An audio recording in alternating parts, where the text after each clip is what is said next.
May I please have the straw of my tree? We don't serve straws to animals. Why? Not selling.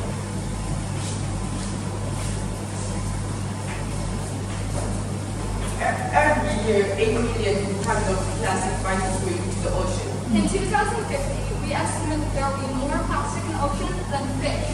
Plastic doesn't only harm the lives of sea animals, but it harms our lives too.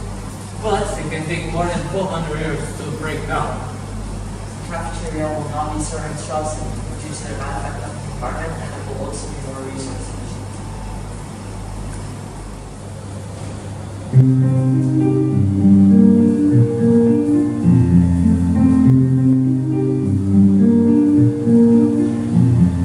Sea turtle jumped there, plastic bag over his head.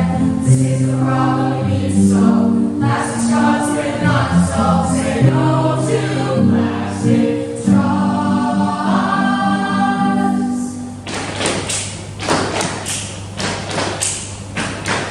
If you decide to purchase a lemonade or a Zobo, keep in mind of our cause. Say no to plastic straws. If you decide to purchase a lemonade or a Zobo, keep in mind of our cause.